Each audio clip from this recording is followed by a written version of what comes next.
Hi guys, it's Kay and welcome back to my YouTube channel. For today's vlog, I'm happy to share to you how I usually remove and clean off my makeup.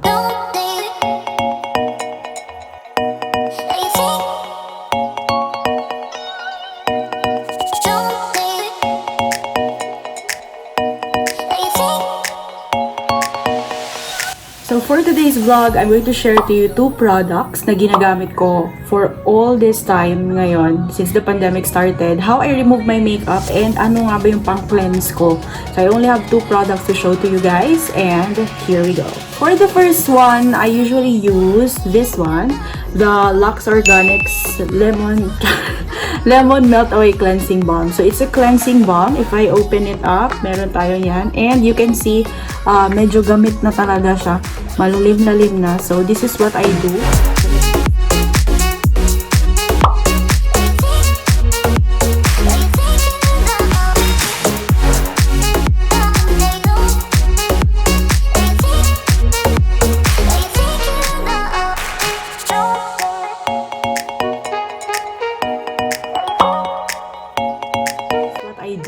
So let me just remove my makeup, my eyeglass, and then usually kahit ganito lang, nakatayo lang ako or I'm in my room, I'm going to sit. So instead of a wet wipe or any micellar water, this is my option because I really feel like nalilinisan niya yung kung ano man yung nasa face ko. You could see may kilay ako and naglagay ako ng counting powder and sunscreen. So here we go. Gagawin mo lang, you just roll it like that. Pwede din naman i-ano mo na lang. So yan. Okay, here we go. Just put it like that. Minsan dinadamihan ko pag feel ko na nandun na sa skin ko. So yeah. And then, with my two hands, irarab ko lang siya. Okay. Just be gentle to your skin kasi bongga naman din talaga siya. Paminsan inaabot ko dyan if I feel like marami-rami talaga yung makeup. Yan. Pero all this time, yung mga webinars ko, yung mga lahat guesting and other things, ito talaga yung ginagamit ko pang remove ng makeup ko. So, yes. Kita nyo ba? It's using an oily feel. But then, so after that, parang feeling ko kulang pa. Dagdagan natin. After that, yan. I'm just going to rinse it off with water and I'll be back.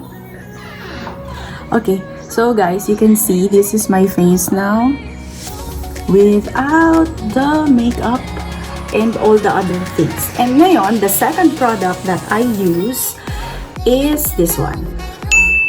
It is the Brilliant Skin Facial Cleanser and ito na din ang ginagamit ko since 2020, sometime November. Ito na. So, you have been asking about my skincare. You've been asking bakit fresh, bakit whatever your descriptions are. Ito yung reason because I make use of this as my cleanser. Okay, so yan.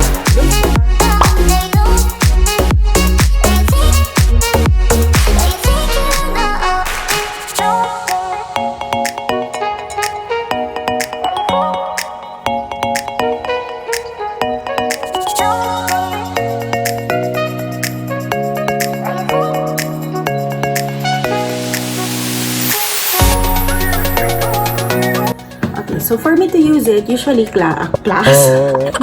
So for me to use it, usually ganito lang siya. It has a cover and then meron na siyang pump. Okay? And then you just push it, tapos lalabas siya dyan and then rub it off. Usually I don't use the brush kasi it triggers my pimples. So just a tip, baka sensitive skin kayo like me.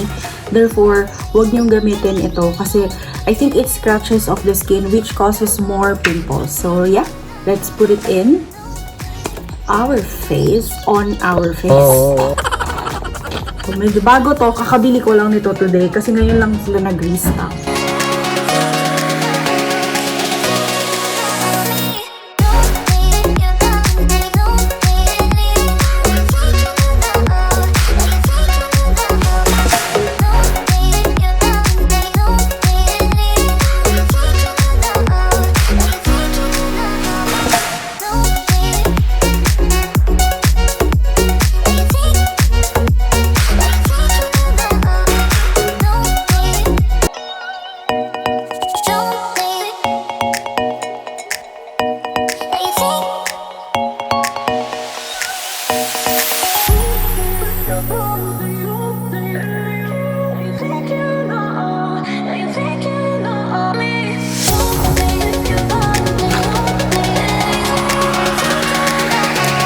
So guys, I'm done rinsing the facial wash, and kung sa iba, they got use of drying off their makeup, drying off their water sa face with towel. For me, I just use a tissue.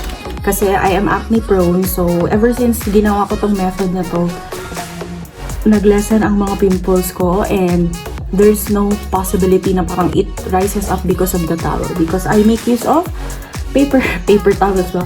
Tissue to wipe off the wetness on my face. So, ganyan lang siya until it dries up.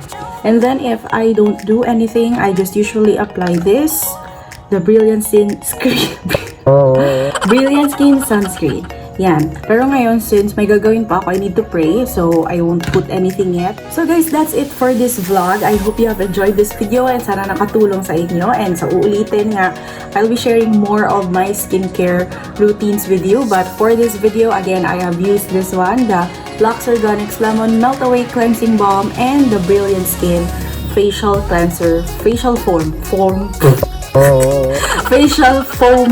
Nabubulol ako. So, I hope you enjoyed this video. I'll see you soon on my next vlog. Thank you for watching.